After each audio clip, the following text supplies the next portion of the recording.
Если вы не можете смотреть на происходящее на экране без смеха, то отлично вас понимаю. Мне тоже было тяжеловато вкатиться в такой графон. Да, игры стареют, и сейчас хуже всего сохранились как раз первопроходцы раннего 3D. Ностальгия сыграла интересную штуку. За последние 10 лет стилистика первой плойки была творчески переработана фанатами. Поэтому, когда выходят хорроры вроде Signalis или Murder House, мы воспринимаем их как оммаж и дань эпохи и принимаем эту ретро-стилистику. А вот наследие игр вроде Alone in the Dark как будто осталось на периферии. Возможно, их время еще не пришло. И я задумался, а как вообще такие игры умудрялись пугать? Ну серьезно, просто посмотрите на эту анимацию, о каком хорроре вообще может идти речь? Это Stop Game. Меня зовут Дмитрий Корнов. Мне было трудно, но я прошел самую первую Alone in the Dark. И расскажу вам, как игра, которая уже больше 30 лет, пытается создать у вас чувство тревоги. И почему Синдзи Миками 2 десятилетия не хотел признавать, что без Alone in the Dark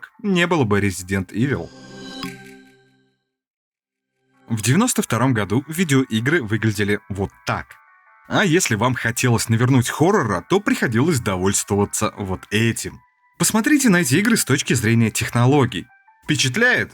Лично меня не особо. Да, в марте 92-го вышла Ultima Underworld, в которой прослеживаются зачатки трехмерности, а в мае Wolfenstein 3D, в которой не было никакого 3D. Но обе эти игры были от первого лица, а уже в ноябре релизнулась Alone in the Dark с полноценной трехмерностью, да еще и от третьего лица. По сравнению с конкурентами, такая картинка действительно впечатляла. Но какой ценой?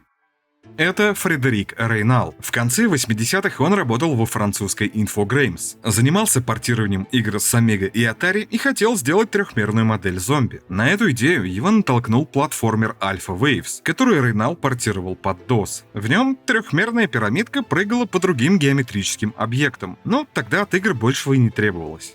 Изначально будущий хоррор назывался In the Dark, а основная идея крутилась вокруг исследования в полной темноте. Подсвечивать окружение предлагалось спичками, которые быстро заканчивались, поэтому игрок должен был полагаться на звук. Что-то подобное гораздо позже мы увидим в первой Amnesia или, например, вот в этой сцене Hellblade.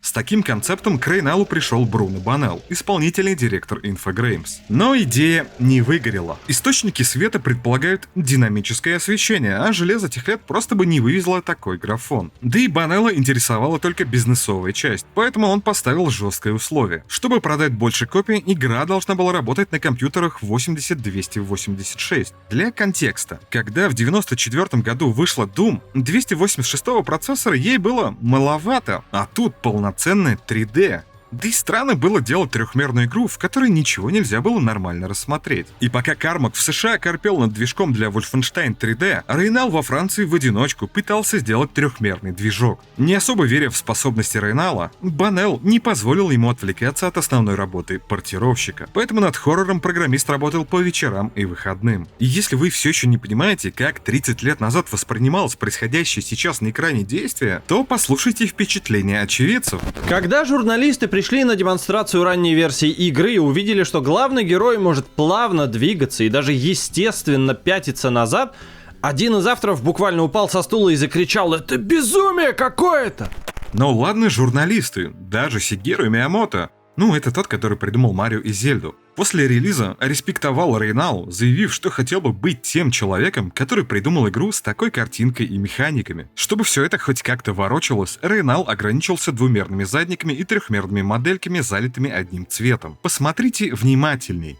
Никаких текстур на 3D-объектах нет. Каркас локаций тоже проектировался в 3D, а после на него накладывался отрисованный вручную арт. Это нужно было для обработки коллизий. Вообще, у Рейнала была идея использовать фотографии реально существующих помещений, но совместить коллизии с объектами на фотографии оказалось не так просто, поэтому все бэкграунды было решено рисовать вручную. Любопытно, что вся эта технологичность, по меркам 92 года, конечно, выросла из небольшого бюджета. Все годы европейские разработчики сильно отставали от своих американских коллег в плане доступа к ресурсам. И даже если бы Рейнал и захотел сделать классическую двумерную адвенчуру или использовать живое видео, денег ему никто бы не дал. Трехмерные же модели были дешевле в производстве и хотя и выглядели крайне абстрактно, но давали больше простор для творчества. Сделать анимацию для 2D спрайта в разы дороже, чем для 3D модельки. Достаточно было задать несколько ключевых кадров и применить метод интерполяции. Например, у главного героя Alone in the Dark анимация бега состоит всего всего из 4 ключевых фреймов, а все промежуточные кадры анимируются автоматически. Забавно, что вот эта Dark, которая вынесена в заголовок, встречается в игре всего пару раз. Все остальное время света будет более чем достаточно. Отказавшись от идеи делать игру про темноту, Рейнал отбросил форму, но сохранил суть исследования через окружение, а место тьмы занял особняк. И посмотрите на этот особняк. Вас что-то смущает в этой картинке? Ну, помимо вот этих моделей из сотни полигонов. Сейчас мы привыкли, что хоррор — это что-то темное, заброшенное, неуютное и ржавое. Особняк в Alone in the Dark совсем другой. Он зеленый, бордовый, бирюзовый и светлый. И как тут вообще напугать игроков? Фиксированной камерой. Позже этот прием мы увидим и в Silent Hill, и в Resident, и в десятках других игр. Камера решала сразу несколько проблем. Позволяла использовать статичные задники, чтобы не отрисовывать всю локацию в 3D. А еще делала игру похожей на кино. Когда будете играть в интерактивное кинцо Дэвида Кейджа, то вспомните об Alone in the Dark. Операторской работой игра начинает флексить с самой первой заставки. Вот главный герой едет на автомобиле, камера меняется на вид из чердачного окна, на раме которого мы видим чьи-то когти. Герой заходит в особняк, двери за ним закрываются, и тот начинает осторожно пробираться на самый верх. В этот момент Alone in the Dark демонстрирует весь наш будущий путь по особняку в обратном порядке и дает привыкнуть к сменам ракурса камеры. Что-то напоминает, не находите? Идея понятная. Поставить камеру под такими углами, чтобы вызвать у игрока чувство тревоги и неизвестности. Камера может фокусироваться на объектах, сквозь которые вы не видите врагов, или даже включает ракурс от первого лица самого монстра. То есть вы заходите на локацию и знаете, что за углом что-то есть, но понять, что именно, не можете, пока не станет слишком поздно. Но способна ли напугать такая картинка? Сейчас уже нет, не способна. Да, к ней довольно быстро привыкаешь и перестаешь обращать внимание на отсталый графон. Но если вы играли хотя бы в пару-тройку самых известных хорроров, то сегодня все трюки Alone in the Dark кажутся устаревшими, нелепыми, банальными. Вот только создатели игры прекрасно понимали, что одним лишь графоном напугать не получится. Поэтому постарались дать игрокам больше контекста и погрузить их в атмосферу зловещего особняка, где вас убить может даже обычный пол. Игра начинается с выбора главного героя, которых тут 2. Эдвард Карнби, частный детектив, получивший задание отправиться в особняк Дерсетто. Владелец Дерсетто, известный художник Джереми Хартвуд, внезапно покинул этот мир, не оставив никакого завещания. Поэтому Карнби поручено осмотреть особняк и найти антикварное пианино. Либо можно выбрать племянницу Джереми, Эмили Хартвуд. Ее интерес несколько глубже, потому что она хочет докопаться до правды и выяснить, почему дядя Джереми добровольно расстался с жизнью. Прибыв в Дерсетто, мы начинаем с чердака. Исследуем дом, постепенно спускаясь все ниже и ниже, вплоть до древних пещер, находящихся прямо под домом. В процессе прохождения мы узнаем и историю самого Дерсетто, и причину гибели Джереми, и даже победим древнее зло, скрывающееся под особняком. И на всем этом пути вы будете страдать, потому что управление. Контролировать персонажа в Alone in the Dark — это боль. Неловкий, неуклюжий, застревающий в каждом объекте на локации главный герой, передвигающийся со скоростью улитки, будет вашим наказанием все время прохождения. Причем Alone in the Dark не дает вообще никакого времени на адаптацию. Вот вы только получаете управление, пытаетесь с ним освоиться, как буквально через минуту игра ломает кривое обучение, забрасывая в окно первого врага. Вы еще даже ходить не научились, а приходится все бросать и учиться сражаться. И это урок, который вам нужно усвоить. Безопасных мест в этом доме нет. Практически в каждой комнате таится какая-то ловушка. Но даже ватное управление — это не последствия кривых рук разрабов, а осознанный их выбор. Что такое вообще хоррор? Создание чувства страха, тревоги, выведение игрока из зоны комфорта. Вызывает ли неотзывчивое управление тревогу у игрока? Еще как, и этим в будущем умело воспользуются и Silent Hill, и Evil Within. В стрессовой ситуации вы теряете контроль над персонажем и начинаете паниковать. А именно этого и хотели добиться авторы. Усиливает накал и отвратительная боевая система. Как и в Resident Evil, здесь невозможно одновременно передвигаться и стрелять. Тугая боевка хорошо сочетается и с образом главного героя. Любой из протагонистов Alone in the Dark не Супермен и даже не морпех с пушкой. Он обычный человек, сносно стреляющий из огнестрела и смешно размахивающий ногами в ближнем бою. И полагаться ему придется только на себя. В игре нет прокачки, нет союзников. Холодное оружие может сломаться через пару ударов, а из пистолета нужно еще суметь попасть. Ну и как тут не запаниковать? По уровню приземленности игра гораздо ближе к Silent Hill или Fatal Frame, чем к Resident Evil, где счет убитых зомби шел на сотни. В Alone in the Dark за всю игру вы вряд ли встретите больше одного десятка врагов вообще. Из всех этих особенностей складывается и темп игры, и главный герой, и монстры ужасно медлительны. Задержка между нажатием на клавишу ходьбы и началом этой ходьбы занимает чуть ли не секунду, поэтому все происходит как будто в киселе. Вам знакомо чувство, когда вы видите сон, в котором попадаете в экстремальную ситуацию, и ваш мозг кричит, что нужно убегать, но контролировать происходящее вы не в состоянии. Вот в Alone in the Dark ощущения возникают похожие. Из-за немощности железа на экране было невозможно одновременно разместить несколько 3D-моделей. Но даже это ограничение было творчески осмысленно. Сам Рейнал говорил: в приключенческой игре 80% времени вы просто ходите. Так что если хотите оказать давление на игрока, просто заставьте его нервничать от того, чем он постоянно занимается. От обычной ходьбы. И да, в игре все так и работает. Каждый шаг здесь нужно делать с осторожностью. Потому что любая комната, любой предмет могут отправить вас на экран гейм-овера. Вот вы читаете книгу и сразу же умираете. Вот касаетесь призрака, и он не успокоится, пока не убьет вас. Задеваете танцующую пару зомби. Все, конец игры. И в этом есть небольшая проблема. Alone in the Dark не очень хорошо телеграфирует об опасностях, предлагая вам изучать все на личном опыте. Спасает то, что тут можно сохраняться в любой момент, иначе мое прохождение затянулось бы на долгие часы. Работает ли такой прием? Вызывает ли он чувство опасности и тревоги? У меня это вызывало скорее раздражение. Когда ты в очередной раз откисаешь, ты не чувствуешь, что эта игра тебя так ловко обманула. Ты чувствуешь жжение, потому что самому додуматься до решения было практически невозможно. Как мне нужно было догадаться, что если не откатить вот эту бочку, то игру будет невозможно пройти? Должен ли я был знать, что сломанный меч, который я выкинул час назад непонятно где, мне еще пригодится в дальнейшем? Нет, не должен. Познание через смерть — не ошибка геймдизайна, а задумка Рейнала. Игра специально устроена так, что вы будете умирать. Alone in the Dark невозможно пройти и ни разу не погибнуть. Ну, в первый раз так уж точно. Что-то напоминает, не находите? Выходит, картинка Alone in the Dark напугать не может. Монстров в игре почти нет, а все, что мы делаем, это ходим и решаем головоломки. Так а какое вообще тогда отношение игра имеет к хоррору? Рейнал понимал, что даже с трехмерными моделями напугать игроков будет тяжело, поэтому его игре нужен был текст.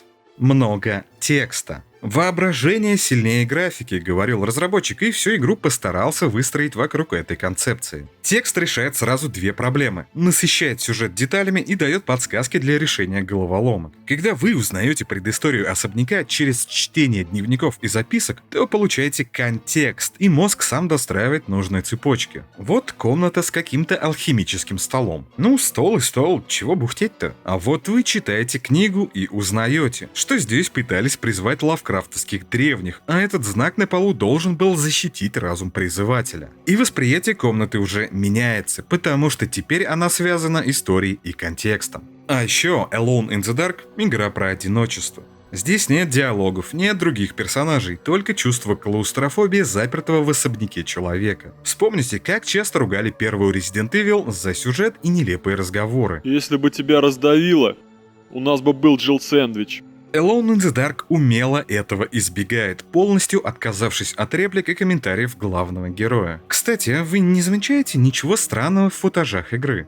Посмотрите внимательней, что сейчас отображается на экране, а что не отображается. Если вы ответили интерфейс, то вы лучшие зрители на ютубе, а если нет, тоже лучшие, а про интерфейс сейчас расскажу.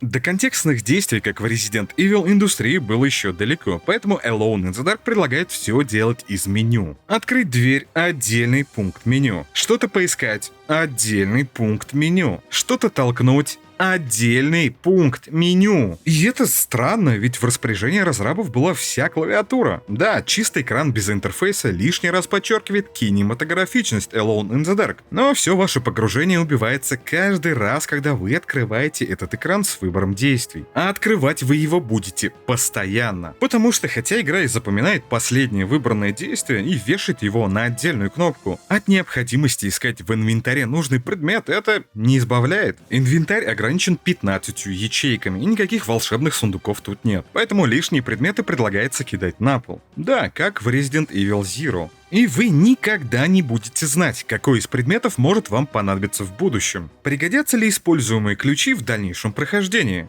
А книги? А кастрюля супа? В survival хорроре большую роль играет менеджмент ресурсов. Помните, как увлекательно, в кавычках или нет, решите для себя сами, было перекладывать расходники в крошечном инвентаре резидента. В Alone in the Dark ситуация иная. Менеджить тут практически нечего. За всю игру можно найти штук 5 аптечек из десяток патронов. И это тоже оправдано задумкой Рейнала. Чем больше у героя боеприпасов и лечилок, тем увереннее чувствует себя игрок. Поэтому скудный набор расходников будет давить на вас все прохождение, вызывая чувство неуверенности. Любопытно, что несмотря на физическую немощность главного героя, игра никогда не оставляет вас без оружия. Если у вас кончились патроны, всегда можно встать в боксерскую стойку или акробатично помахать ногами. Причем удары отличаются между собой. Замах сверху дольше по времени, но наносит больше урона, а боковые хуки побыстрее, но не могут оглушать врагов. Все это нужно учитывать, вступая в сражение с очередным зомби. А еще любой предмет из инвентаря можно бросить во врага, и он нанесет ему урон. Такая вот иммерсивность. Правда, рукопашный бой не особо эффективен, да и противников придется подпустить довольно близко к себе, что только усиливает вашу нервозность при отсутствии патронов или холодного оружия. Но для победы над большинством монстров грубая сила не особо поможет, гораздо сильнее пригодится интеллект. По сути, большая часть сражений — это своеобразный вариант головоломки. Даже в самой первой схватке у вас есть выбор. Можно отпинать вот эту штуку ногами. А можно пораскинуть мозгами, передвинуть шкаф к окну и заблокировать штуки вход. Вот этого зомби можно расстрелять из дробовика. А можно подвинуть на чердачный люк сундук и вообще не дать зомби войти на локацию. Сферическое нечто в библиотеке, горгоны на лестнице, бессмертный пират и даже финальный босс. Голыми руками одолеть всех их не получится, так что придется искать подсказки в книгах и дневниках. Разобрав, из чего состоит игра, становится проще понять, как она создала целый жанр. Была ли Alone in the Dark первым survival-хоррором? Ну, как минимум, книга рекордов Гиннесса говорит, что была. Да и все ключевые элементы жанра впервые объединились именно тут. Ограниченный инвентарь, танковое управление, враги, которых невозможно развалить в бою, статические ракурсы камеры и даже трехмерные модельки предметов, крутящиеся при подборе. Пока Синдзи Миками, создатель Resident Evil, работал в Capcom, он никогда не упоминал Alone in the Dark. Полагаю, из-за нежелания компании признавать факт заимствования или вдохновения, назовите как хотите. Японцы в то время вообще не очень любили светить внутряк своей разработки. Вот вы знали, что Миками разрабатывал Aladdin для Super Nintendo? А он разрабатывал. Только вот Capcom не позволила ему оставить свое имя в титрах, поэтому там геймдизайнер подписался как Salaryman.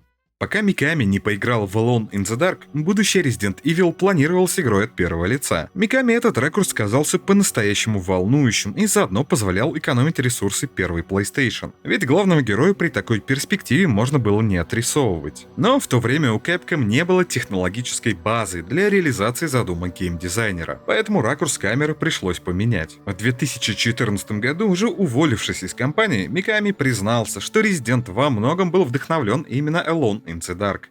Я увидел Alone in the Dark, где использовалась фиксированная камера. Меня сразу заинтересовал этот подход, потому что так игра выглядела гораздо выразительней.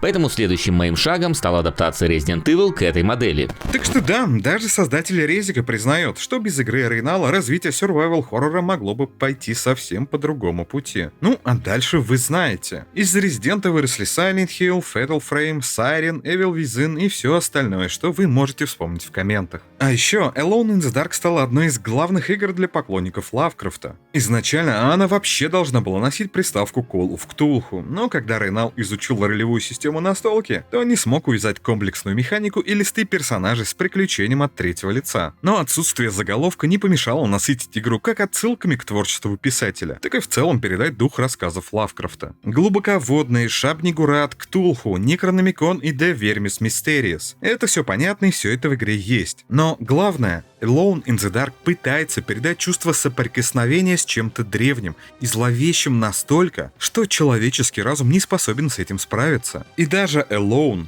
то есть в переводе «один», было добавлено в название игры, чтобы передать чувство ужаса человека перед неизвестностью, что характерно как раз для Лавкрафта. Именно после Alone in the Dark разработчики стали чаще использовать идеи и образы писателя в видеоиграх и даже запускали целые серии. Несмотря на успех у критиков и тираж в 2 миллиона копий, создание Alone in the Dark для Рейнала стало тяжелым испытанием. Подкосило разработчика и отношение главы Infogrames Бруно Банелло, который отказал Рейналу в именном титре. В финальной заставке Alone in the Dark должна была быть надпись «Игра Фредерико Рейнало», но Банелло посчитал, что это лишнее, и сказал заменить ее на «Игра от Infogrames».